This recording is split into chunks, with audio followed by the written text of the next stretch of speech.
Hello दोस्तों, आपके अपने यूट्यूब चैनल अमेंद्या पाठशाला में आपका बहुत बहुत स्वागत है। दोस्तों आज हम लोग पढ़ेंगे क्लास 10 साइंस। ठीक है, साइंस इसमें पता है आपको 3 पार्ट में है, एक फिजिक्स, केमिस्ट्री और एक बायो। आपके 70 नंबर के एग्ज़ाम में जो 20 नंबर के महत्वपूर्ण क्वेश्चन आने वाले हैं उनको मैं आपके चैप्टर वाइज लेकर के आया हूँ। ठीक है, और पूरे कॉन्सेप्ट के साथ इसमें आपके जो पहले प्रीवियस ईयर के क्वेश्चन आए वो भी शामिल हैं, और जो क्वेश्चन आपके एग्जाम में आ सकते हैं, जो संभावित प्रश्न है, वो सब क्वेश्चन हम एक साथ लेकर के आए हैं। और सबसे इसमें आपको देखना है कि चैप्टर वाइज है। ठीक है, आपको ये नहीं कि एक क्वेश्चन इस चैप्टर से फिर अगला क्वेश्चन उस चैप्टर से, यहाँ आपको चैप्टर वाइज लेकर के आए हैं। 10 दिन 10 कक्षा, एग्जाम से पहले इसको जरूर देख के जाएँ। अब जब खुद एग्जाम हॉल में बैठेंगे तो आपको लगेगा कि सब क्वेश्चन इसी में से बना है। ठीक है, तो हम लोग स्टार्ट करते हैं। आज पहला चैप्टर हमारा है फिजिक्स का, जिसमें हम लोग आज दर्पण से बनने वाले। आपके एग्जाम में अगर दर्पण से यानी समतल दर्पण, उत्तल दर्पण, अवतल दर्पण, ठीक है, और प्रकाश के परावर्तन और पवर्तन से अगर कोई क्वेश्चन अगर आता है उसमें से, ठीक है, तो इस जो हम सीट लेकर के आए 30 क्वेश्चन की, इससे एक भी क्वेश्चन आपके एग्जाम में बाहर नहीं जाएगा। बाकी ये केवल 30 क्वेश्चन है, लेकिन अगर आप पूरे कॉन्सेप्ट से पढ़ेंगे अच्छे से, हम आपको पूरे कॉन्सेप्ट के साथ इसमें बताएंगे, तो 30 क्वेश्चन तो है। इसके साथ आप जितना इसके एक्स्ट्रा फैक्ट हैं, बाकी क्वेश्चन आप रिवाइज करते जाएंगे। तो देरी न करते हम लोग सीधे स्टार्ट करते हैं पहले क्वेश्चन से। ठीक है, देखते हैं पहला क्वेश्चन क्या है। किसी दर्पण से आप चाहे कितना ही दूर खड़े हैं, आपका प्रतिबिंब सदैव सीधा प्रतीत होता है, तो वो दर्पण कौन सा है। यानी प्रश्न में पूछा है आपसे कि आप किसी दर्पण के सामने कितना दूरी पर खड़े होते हैं तो आपका प्रतिबिंब हमेशा क्या होता है, सीधा बनता है। तो कौन सा दर्पण होगा, देखते हैं हम लोग आंसर। पहला दिया है केवल समतल, केवल अवतल, केवल उत्तल, समतल या उत्तल। तो इसका आंसर क्या होगा, केवल समतल। ठीक है, थोड़ा सा इसके बारे में हम लोग देख लेंगे। समतल दर्पण से बनने वाले प्रतिबिंब के गुण। ठीक है,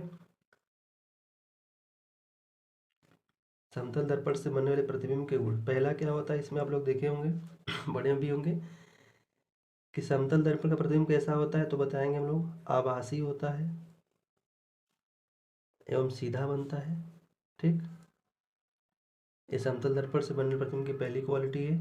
दूसरा क्या होता है, इसमें जो प्रतिबिंब की लंबाई होती है एच डैश वस्तु की लंबाई के बराबर होता है, यानी जितनी लंबी वस्तु होगी प्रतिबिंब भी क्या होगी, उसकी लंबाई उतनी होगी। तीसरा इसमें क्या है, अगर एच लंबाई की कोई वस्तु है, ठीक है, एच लंबाई की कोई वस्तु है, उसको अपना पूरा प्रतिबिंब देखने के लिए तो न्यूनतम आवश्यक जो हमारा समतल दर्पण उसकी लंबाई कितनी होनी चाहिए, तो बताएंगे h/2 होनी चाहिए। यानी अगर कहें हम कि अगर कोई व्यक्ति 6 फीट लंबा है, ठीक, और उसकी पूरी हाइट हमको दर्पण में देखना है, तो कम से कम जो हमारा समतल दर्पण है उसकी लंबाई कितनी होनी चाहिए, तो बताएंगे हम लोग, इसका आधा कर दीजिए तो कितना हो जाएगा, 3 फीट हो जाएगा। ठीक है, और एक इसकी क्वालिटी होती है, मान लीजिए दर्पण है समतल दर्पण, अगर यहाँ से कोई वस्तु 5 मीटर की दूरी पर एक वस्तु रखी गई है, तो इसका प्रतिबिंब क्या बनता है, इसका प्रतिबिंब भी दर्पण में 5 मीटर पर से 5 मीटर की दूरी पर। ठीक है, देख लें। अब आपके समतल दर्पण से आने वाले सभी प्रश्न इसमें एक साथ कंप्लीट होंगे। पहला क्या बताया है कि समतल दर्पण में बना प्रतिबिंब होता है आभासी एवं सीधा होता है। ठीक है, इसमें जो प्रतिबिंब बनता है उसकी लंबाई वस्तु की लंबाई के बराबर होता है। अगर किसी एच लंबाई के व्यक्ति को अपनी पूरा प्रतिबिंब देखने के लिए कम से कम न्यूनतम आवश्यक लंबाई दर्पण का कितना होना चाहिए, तो बताएंगे h/2 होना चाहिए। दर्पण के सामने वस्तु जितनी दूरी पर रखी जाती है, इमेज भी क्या बनता है, दर्पण के पीछे उतना ही दूरी पर बनता है। एक चीज़ और देख लीजिएगा कि समतल दर्पण की फोकस दूरी कितना होती है। ठीक है, इसका फोकस दूरी कितना होता है, तो बताएंगे इनफाइनाइट यानी अनंत होता है। तो अभी एक क्वेश्चन था, देखिए इससे आप कितना क्वेश्चन क्लियर कर लिए। ठीक है, अब हम लोग आते हैं अगले क्वेश्चन पर। अगला क्वेश्चन है, निर्वात में प्रकाश की चाल होती है, ठीक है, 3×10⁻7, 3×10⁸ मीटर प्रति सेकेंड, या 3×10⁸ मीटर पर सेकेंड, या यहाँ पे दिया था 2 गुणे, तो आपको पता होगा इसका आंसर क्या होगा, 3×10⁸ मीटर प्रति सेकेंड। ठीक, अगला क्वेश्चन, समतल दर्पण की फोकस दूरी होती है, देखिए अभी बताएं आपको कि समतल दर्पण की फोकस दूरी कितना होती है, तो अनंत होती है। आगे आते हैं अगले क्वेश्चन पे। चौथा क्वेश्चन है, निम्न में से पारभाषक माध्यम है, ठीक है, अब देखना है आपको, तीन चीज़ें आपको समझना है, देखिएगा।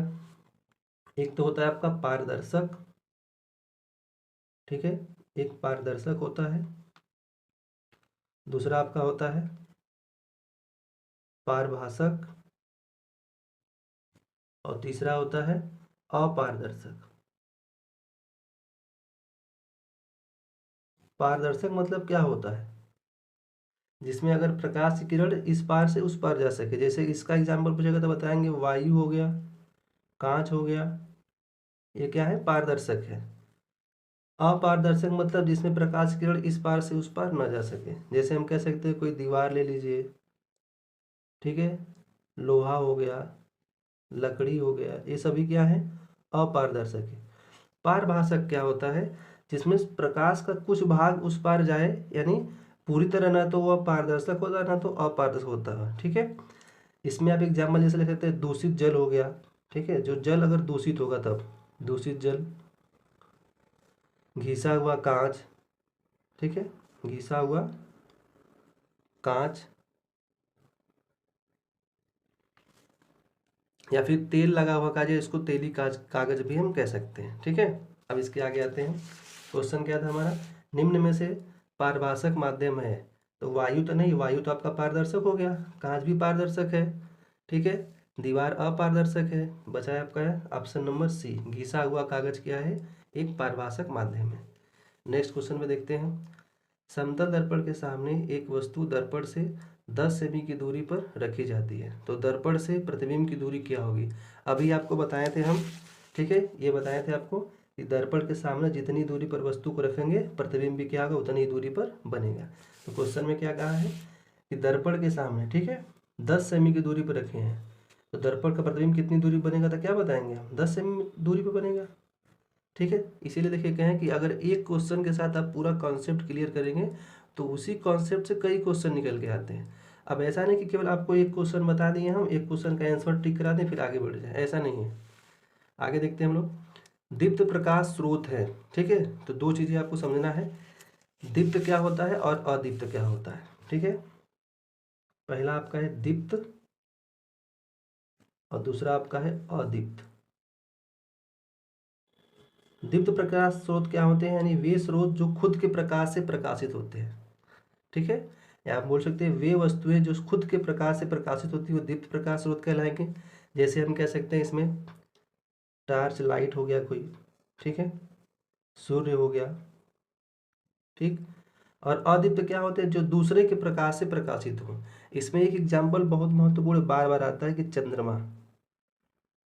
चंद्रमा कैसा है, दीप्त प्रकाश स्रोत है कि अदीप्त। तो आप लोग सोचेंगे चंद्रमा का खुद का प्रकाश होता है, तो ऐसा नहीं है। ये पता होना चाहिए आपको कि सूर्य के प्रकाश से ही क्या होता है, प्रकाशित होता है। तो चंद्रमा कैसा है, एक अदीप्त है। बाकी इसमें वस्तुएं जो आती हैं, जैसे आप बोल सकते हैं कि कोई दीवार हो गई, ठीक है, चौक हो गया, ये पेन कलम हो गई, ये सब क्या है आपके अदीप्त है। समझ में आया। अब आते हैं क्वेश्चन में। तो पूछा था कि दीप्त प्रकाश स्रोत है, तो कांच, विद्युत बल्ब, चंद्रमा।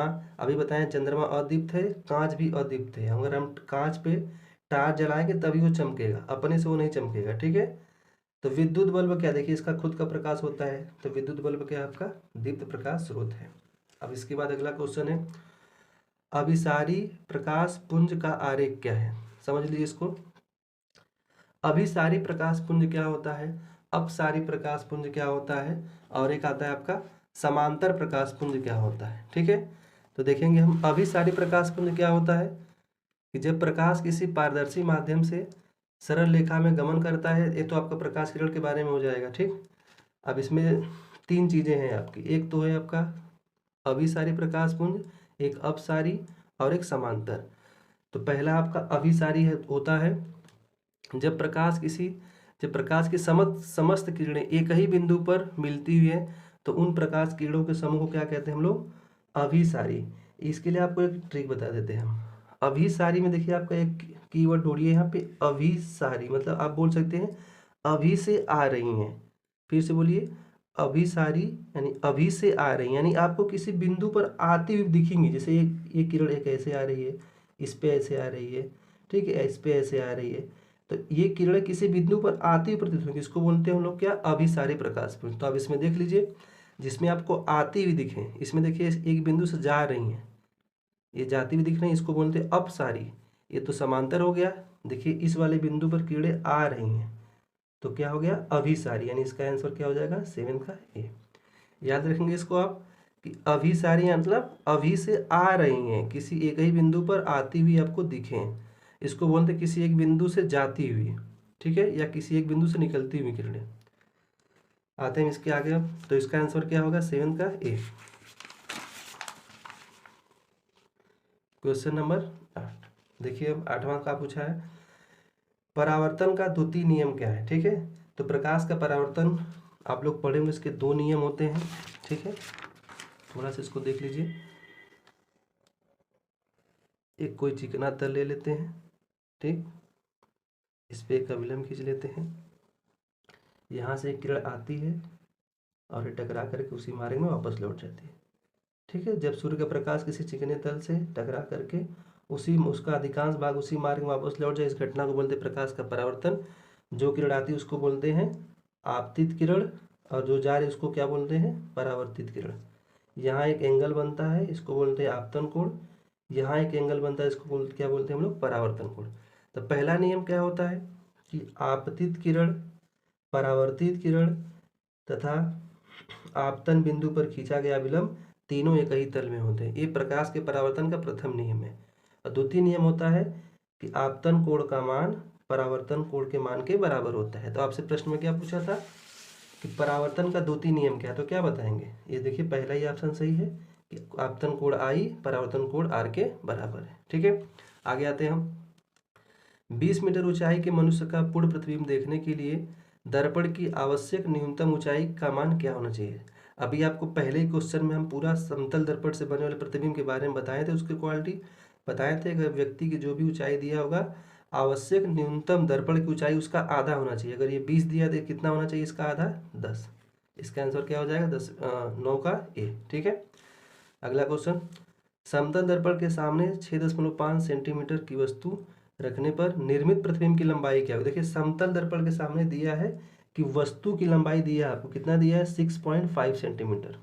ठीक है, आपको हम बताए थे कि समतल दर्पण द्वारा बना प्रतिबिंब वस्तु की लंबाई के बराबर होता है। जितनी लंबी वस्तु उतना लंबा क्या होगा, प्रतिबिंब, यानी ऑप्शन नंबर डी 6.5 सेंटीमीटर। ठीक, इसीलिए कहते हैं पहले आप कॉन्सेप्ट अगर एक बार समझ लेंगे तो उससे कितना वो क्वेश्चन बने आप बना लेंगे। एक एक क्वेश्चन रटेंगे, कितना क्वेश्चन रटेंगे, ठीक है, उससे नहीं हो पाएगा। अगला है, किसी अवतल दर्पण की फोकस दूरी 15 सेंटीमीटर है तो उसकी वक्रता त्रिज्या क्या होगी। तो आपको संबंध पता होगा, एफ बराबर क्या होता है, r/2, यानी फोकस दूरी वक्रता त्रिज्या का क्या होती है, आधी होती है। तो फोकस दूरी दिया है 15, तो यहाँ रख देंगे 15 बराबर r/2, गुणा कर दीजिए 15 दूना के 30। ऐसे सीधे आप कर सकते थे, अगर फोकस दूरी 15 है तो वक्रता त्रिज्या इसका दुगुना होता है, तो 15 दूना के 30 centimetre, option number B. Next, उत्तल दर्पण के से बनने वाले प्रतिबिंब की प्रकृति क्या होती है, देख लीजिएगा। पहले दोनों चीज आप एक साथ देख लीजिए, पहले आपका उत्तल दर्पण, दूसरा आपका अवतल। ठीक है, अब चाहें तो जो हम एक्स्ट्रा फैक्ट बता रहे हैं आप साथ में लिख सकते हैं, इसको नोट कर लेंगे तो आपके लिए फायदा ही होगा। अवतल दर्पण प्रतिबिंब कैसा बनता है, तब बताएंगे, आभासी, सीधा और वस्तु से क्या होता है, हमेशा छोटा। ठीक है, इसमें क्या होता है, आभासी को आप लोग काल्पनिक भी बोल सकते हैं, याद रखिएगा, आभासी या काल्पनिक बात एक ही है। और अवतल में क्या होता है, तो वास्तविक, ठीक है, उल्टा, और ये वस्तु से छोटा बड़ा अब वस्तु की स्थिति के अनुसार होता है। ठीक है, अभी आपको जो हम बताएंगे आगे, एक वीडियो बनाएंगे आपके प्रतिबिंब पे, तब उसमें बताएंगे। ठीक, थोड़ा सा और देख लीजिएगा। इसमें एक कंडीशन होता है जब ये आभासी बनता है, कब, जब वस्तु को हम लोग ध्रुव P और फोकस F के बीच में रखते हैं तो प्रतिबिंब दर्पण के पीछे बनता है। दर्पण के पीछे अगर बनता है तो वो आभासी बनता है फिर। ठीक है, आभासी बनता है, सीधा बनता है और वस्तु से बड़ा बनता है, इतना याद रखिएगा। और आप देख लीजिए, जब हमेशा आभासी प्रतिबिंब क्या होता है, वो सीधा होता है, और वास्तविक क्या होता है, उल्टा होता है। इसको ऐसे याद कर लीजिएगा। अगर मान लीजिए हम कोई स्वप्न देखते हैं, आभास करते हैं, तो हमको चीज़ें सीधा लगती हैं, लेकिन वास्तव में चीज़ें क्या होती है, उल्टा होती हैं। तो आप याद रखिएगा, आभासी जो चीज़ें हैं या काल्पनिक चीज़ें वो सीधी हैं, बाकी वास्तविकता में क्या होती है, उसका उल्टा होता है। ठीक, देखते हैं क्वेश्चन पे। क्वेश्चन था कि उत्तल दर्पण से बनने वाले प्रतिबिंब की प्रकृति क्या होगी, तो क्या बताएंगे। दिया है वास्तविक सीधा गलत हो गया, आभासी दिया है, आभासी सीधा, आभासी उल्टा और वास्तविक उल्टा। तो ऑप्शन नंबर बी, आभासी व सीधा। फिर है उत्तल दर्पण से प्रतिबिंब सदैव बनता है। ठीक है, तो उत्तल दर्पण में दो कंडीशन थी, एक तो अगर अनंत पे होगी तो कहाँ बनेगी, मुख्य फोकस पर, और दूसरी अनंत और ध्रुव के बीच कहीं रखेंगे हम लोग तो कहाँ बनेगा, ध्रुव और फोकस के बीच बनेगा। ठीक है, याद रखिएगा, कहाँ बनेगा, ध्रुव और फोकस के बीच बनेगा। अगला क्वेश्चन, किस दर्पण में वस्तु का प्रतिबिंब सदैव वस्तु से छोटा, सीधा व काल्पनिक बनता है। अभी जस्ट वही क्वेश्चन है, देखिए काल्पनिक यानी आभासी हुआ, सीधा बन रहा है, वस्तु से छोटा, तो कौन सा दर्पण था, तो बताएंगे हम लोग उत्तल दर्पण। ठीक, अगला क्वेश्चन, प्रश्न को इसी तरह आप घुमा कर इधर से उधर पूछ सकता है, बाकी अगर आप कॉन्सेप्ट अच्छे से आपका क्लियर है तो किसी भी तरह पूछे आप प्रश्न कर लेंगे। अगला है दर्पण की फोकस दूरी f तथा वक्रता त्रिज्या r के बीच क्या संबंध है। अभी बताए थे f बराबर क्या होता है, f बराबर r/2। ठीक है, यानी हम इसको क्या बोल रहे हैं, इस दो का गुणा इधर हो जाएगा तो 2f बराबर r। देख लीजिए, ऑप्शन मिला लीजिए, तो 2f बराबर r, एक ऑप्शन यहाँ है, ऑप्शन नंबर सी। अगला क्वेश्चन, यदि किसी वस्तु के प्रतिबिंब का आकार, ठीक है, प्रतिबिंब का आकार वस्तु के आकार से छोटा है तो आवर्धन का परिमाण क्या होगा। देखिए एक साथ आपको सब क्लियर कर देने हैं। आवर्धन m का मान 1 कब होता है, आवर्धन m का मान 1 से छोटा कब होता है, और आवर्धन का मान 1 से बड़ा कब होता है। आपको एक फार्मूला पता होगा, m बराबर क्या होता है, h'/h, जहाँ h' क्या है, इसको बोलते हैं हम लोग, ये प्रतिबिंब की लंबाई है और ये क्या है, वस्तु की लंबाई। देख लीजिएगा, जब इन दोनों का मान बराबर रहेगा, अगर प्रतिबिंब की लंबाई वस्तु की लंबाई दोनों बराबर हुई तो आवर्धन का मान क्या होगा, 1 होगा। ठीक है, क्योंकि देखिए जब हम दोनों का मान कहीं बराबर रखते हैं, मान लीजिए 5 और 5 रखते हैं तो कट जाएगा, इसका मान कितना आ जाएगा, 1 आ जाएगा। ठीक, समझिए, अब कॉन्सेप्ट को पकड़िए।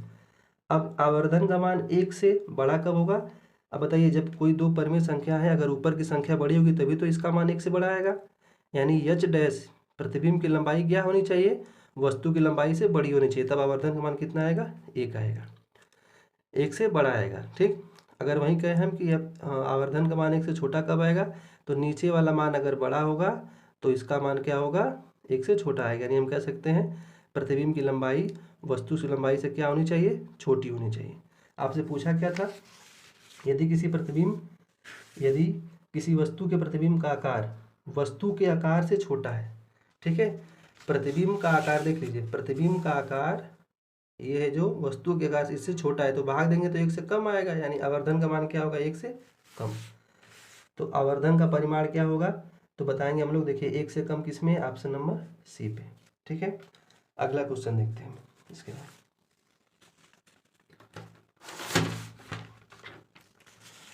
16 तक हो गया, क्वेश्चन नंबर 17, किसका दृष्टि क्षेत्र सबसे अधिक है। देखिए पूछा है किसका दृष्टि क्षेत्र सबसे अधिक है, ऑप्शन है समतल दर्पण, उत्तल दर्पण, अवतल दर्पण या उत्तल लेंस। देखिए दृष्टि क्षेत्र मतलब किसमें हम दूर तक सभी वस्तुओं को देख सकते हैं, तो पहले जिसका प्रतिबिंब क्या होगा, प्रतिबिंब की लंबाई यानी वस्तु की लंबाई से छोटी बनेगी, उसी को हम लोग, यानी दूर तक की वस्तु को उसको हम लोग कवर कर सकते हैं। तो इसमें बताइए प्रतिबिंब की लंबाई छोटी किसमें होती है, यानी उत्तल दर्पण। आपको अवतल दर्पण में तो अगर बताइए, अगर अवतल दर्पण में वस्तु की लंबाई क्या होती है, इसमें जो प्रतिबिंब बनता है हमारा वो कुछ कंडीशन में बड़ा भी बनता है, छोटा भी बनता है, वस्तु के बराबर भी बनता है। तो प्रश्न अगर बने किसका दृष्टि क्षेत्र सबसे अधिक है, तो हम बताएंगे उत्तल दर्पण की दृष्टि क्षेत्र क्या है, सबसे अधिक है। अगला क्वेश्चन, किसी 10 सेमी फोकस दूरी वाले अवतल दर्पण के सामने 20 सेमी की दूरी पर एक वस्तु रखी है, तो वस्तु का प्रतिबिंब कहाँ बनेगा। देखिए इसको, बहुत ही अच्छा क्वेश्चन है, और कॉन्सेप्ट देखिएगा इसका क्या क्या है। कहा है कि कोई अवतल दर्पण, हम देख लेते हैं एक अवतल दर्पण, जब ना समझ में आए तुरंत आप फिगर बना लिया करिए। एक अवतल दर्पण ले लिए और एक ये मुख्य हम लोग खींच दी। प्रश्न में कहा है किसी 10 सेमी फोकस दूरी वाले, यानी इसकी फोकस दूरी, यहाँ एक पॉइंट लेते हैं मुख्य फोकस, इसकी दूरी एफ इसकी दिया है 10 सेंटीमीटर, ठीक है। कहा है अवतल दर्पण के सामने 20 सेमी की दूरी पर, अब इसके दूरी से लेंगे 20 सेमी की दूरी पर, यहाँ मान लीजिए कोई वस्तु रखी गई है और इसकी दूरी कितनी है, ये 20 है। 20 सेमी की दूरी पर कोई वस्तु रखी गई है तो उसका प्रतिबिंब कहाँ बनेगा। अब समझिए फोकस 10 है, इसका दुगुना 20। आपको पढ़े हैं आप कि फोकस का दुगुना क्या होता है, वक्रता केंद्र, यानी वक्रता त्रिज्या है। तो वस्तु कहाँ रखी गई है, वक्रता केंद्र पर रखी गई है। तो आप पढ़े हैं अगर अवतल दर्पण में वस्तु को वक्रता केंद्र पर रखते हैं तो प्रतिबिंब कहाँ बनता है, उसी पे बनता है, वक्रता केंद्र पर ही बनता है, ठीक। और उसका आकार क्या होता है, वस्तु के आकार के बराबर होता है। तो ऑप्शन ढूंढ लीजिए वक्रता केंद्र वाला, दिया दर्पण के पीछे, गलत। दर्पण तथा फोकस के बीच कभी नहीं, फोकस पर नहीं बनेगा, ये तो अनंत पे होगा तब बनेगा। दर्पण तथा फोकस के बीच, ये भी गलत है आपका। दर्पण के वक्रता केंद्र पर, ऑप्शन नंबर डी, ठीक है। दर्पण के पीछे कब बनेगा, बताए थे आपको, जब वस्तु को हम लोग कहाँ रखेंगे, पी और एफ के बीच, ध्रुव और फोकस के बीच। और फोकस पर कब बनेगा, जब वस्तु अनंत पर रखी जाएगी। आगे देखिएगा, ऑप्शन भी आप लोग साथ में और जो है उसको देखते रहिए। यदि किसी वस्तु को दर्पण के सामने निकट रखने पर प्रतिबिंब सीधा बने, परंतु दूर रखने पर प्रतिबिंब उल्टा बने, दर्पण क्या होगा। देखिए यही वाला चीज है, जब इसके सामने निकट रखते हैं, मान लीजिए यहाँ रख रहे हैं तो पीछे बन जाता है तो सीधा बनता है, जैसे इसके दूर ले जाएंगे तो प्रतिबिंब उल्टा बनने लगता है। तो कौन सा दर्पण होगा, अब बता देंगे, अवतल दर्पण होगा, ठीक है। अगला क्वेश्चन, गोली दर्पण, कांच के जिस खोखले गोले का भाग होता है उस खोखले गोले के केंद्र को क्या कहते हैं। तो परिभाषा ही है, आप पढ़े होंगे। गोली दर्पण, मान लीजिए बना दे, देखिए कोई गोली दर्पण है, यहाँ इसका एक सेंटर है, क्या देख, गोली दर्पण कांच के जिस खोखले गोले का भाग होता है उस खोखले गोले का केंद्र, ये केंद्र क्या कहलाएगा। अब समझ लीजिए, ये हो गया, यही हमारा सी होता है, तो इसको क्या बोलेंगे, वक्रता केंद्र कहलाता है। आगे, किसी वस्तु का अवतल दर्पण द्वारा बना प्रतिबिंब आभासी, सीधा व वस्तु से बड़ा बनता है। तो वस्तु की स्थिति क्या होगी, देखिए अभी बताए थे आपको, जब अवतल दर्पण में एक कंडीशन आती है, जब वस्तु को ध्रुव और फोकस के बीच में रखते हैं तो ये पीछे बनता है, पीछे यानी आभासी बनता है, सीधा बनता है और वस्तु से बड़ा बनता है। तो पूछा दर्पण कौन सा होगा, यानी आपसे ये नहीं पूछा, इसमें पूछा कि वस्तु को कहाँ रखेंगे, तभी हम क्या बताएं, दर्पण के ध्रुव और फोकस के बीच में रखेंगे, ठीक है। देख लीजिए ऑप्शन इसका, पहला दिया है मुख्य फोकस वक्ता केंद्र, गलत। वक्ता केंद्र गलत, ये भी गलत। देखिए ये दिया है दर्पण के ध्रुव और मुख्य फोकस के बीच, यानी ऑप्शन नंबर डी। नेक्स्ट, एक प्रकाश किरण अवतल दर्पण के वक्रता केंद्र से होते हुए दर्पण के पृष्ठ पर आपतित होती है, तो परावर्तन कोण का मान क्या होगा, देख लीजिए एक बार। अवतल दर्पण से, ठीक है, आप लोग पढ़े थे, किरण आरेख पढ़े रहे होंगे, एक दर्पण बना दिए हम और एक सीधी, एक आपके मुख्य खींच दिए, यहाँ पे एक सी है। बोला है कि अगर सी से किरण आ रही है, तो आप लोग पढ़े हैं, ठीक है, किरण आरेख की, अगर हम मुख्य अक्ष पे सी से आने वाली किरणें दर्पण टकरा करके वक्रता केंद्र से ही इसी से वापस हो जाती हैं। जब इससे आई, जिस भी एंगल पे इसी पे चली गई, तो एंगल कितना बना, 0 डिग्री का बना। ऑप्शन में दिया है, देख लीजिए, ऑप्शन नंबर सी। कितने अंश का बनेगा परावर्तन कोण आपका, 0 अंश का बनेगा। प्रकाश के परावर्तन के नियम सदैव सत्य होते हैं। देखिए प्रकाश के परावर्तन के नियम अवतल दर्पण, उत्तल दर्पण और समतल दर्पण सबके लिए होते हैं, ठीक है, सब पे ये लागू होते हैं, तो इनमें से सभी। नेक्स्ट, वक्ता त्रिज्या का मात्रक है। देखिए वक्ता त्रिज्या का मात्रक मीटर में भी होता है, सेंटीमीटर में भी होता है, मिलीमीटर भी, यानी ये सभी, ठीक है। तो ऑप्शन नंबर क्या इसका सही हो जाएगा, ऑप्शन नंबर डी।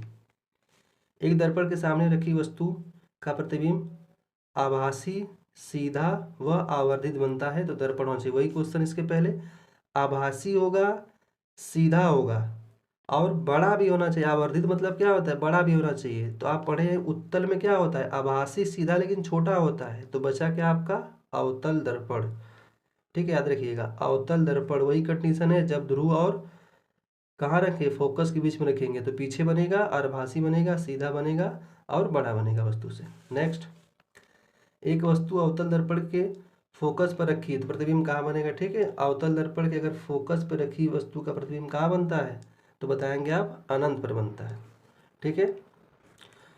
अनंत पर रखते हैं तो फोकस पर बनता है, फोकस पर रखते हैं तो अनंत पर बनता है। नेक्स्ट,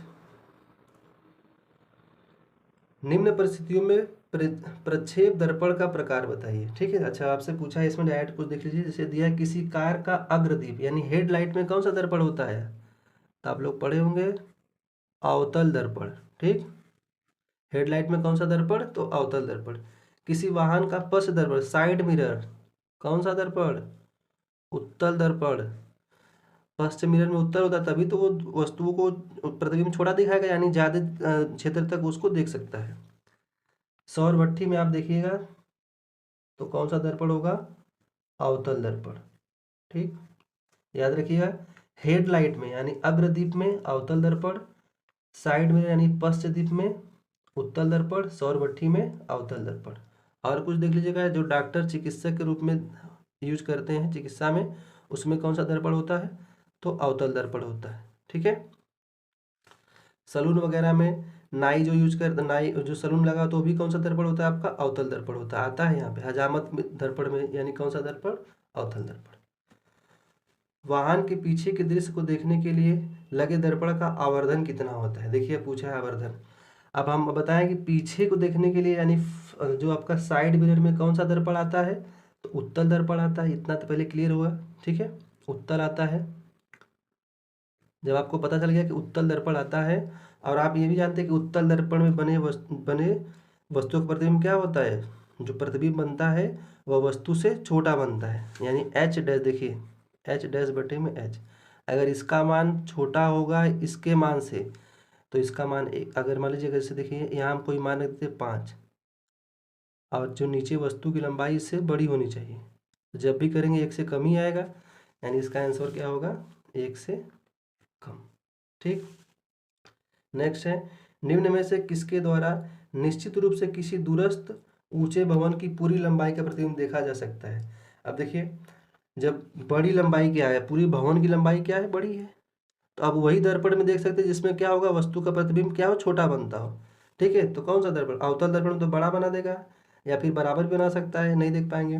ठीक है, समतल में क्या होना चाहिए कि अब इसका जो कम से कम इसकी आधी लंबाई तो होनी चाहिए, लेकिन कहा कि ऊंचा भवन है, उतना दर्पण आप कैसे बनाएंगे, यहाँ पे हम आंसर इसका क्या हो जाएगा, उत्तल दर्पण। ठीक है, नेक्स्ट, टार्चो सर्च लाइटों तथा वाहनों की हेडलाइट में बल्ब कहाँ लगा होता है। ठीक है, अब देखेंगे हम लोग क्या पूछा है, टार्चो सर्च लाइटों तथा वाहनों के हेडलाइट में बल्ब कहाँ लगा होता है, तो इसका आंसर क्या है, परावर्तक के फोकस से दूर, परावर्तक के फोकस के निकट, या परावर्तक के केंद्र पर, या परावर्तक के ध्रुव पर। ठीक है, इसका आंसर आपका होगा परावर्तक के फोकस के बहुत नज़दीक। ठीक है, जो परावर्तक के फोकस के बहुत नज़दीक क्यों होता है, क्योंकि जब जो वाहनों की हेडलाइट में बल्ब को परावर्तक के फोकस के निकट इसलिए रखा जाता है कि इससे प्रकाश की किरणें परावर्तक पर टकराने के बाद समांतर किरण पुंज के रूप में परावर्तित होती हैं, जिसे एक तीव्र और दूर तक वाली प्रकाश की किरणें पुंज बनाती हैं। ठीक है, तो इसका आंसर क्या होगा, परावर्तन के फोकस के निकट। ठीक है, आज के आपके 30 क्वेश्चन कंप्लीट हो गए, यानी अब आपके दर्पण से एक भी क्वेश्चन बाहर नहीं इससे आएगा। बाकी जितने कॉन्सेप्ट बताएं उसको आप समझिए एक बार। ठीक है, बाकी जस्ट इसके बाद हम लेंस पे लेकर के आएंगे वीडियो, तब के लिए आप लोग बेस्ट ऑफ लक, और अच्छे से पढ़िए। जितना अब आपको बताएं उसके एक बार रिवाइज कर लीजिएगा, इसके नोट्स चाहें तो बना सकते हैं। ठीक है, बाकी आप नेक्स्ट वीडियो मिलते हैं, तब तक के लिए बहुत बहुत धन्यवाद आप लोग को। बाकी अगर वीडियो आपको अच्छी लगी तो ज़रूर बताएं कि वीडियो कैसी थी, और चैनल को सब्सक्राइब कर लीजिए आप लोग, जिससे आप आगे वाले जो वीडियो हम अपलोड करें तो आपको सीधे मिल जाए। ठीक है, थैंक यू वेरी मच।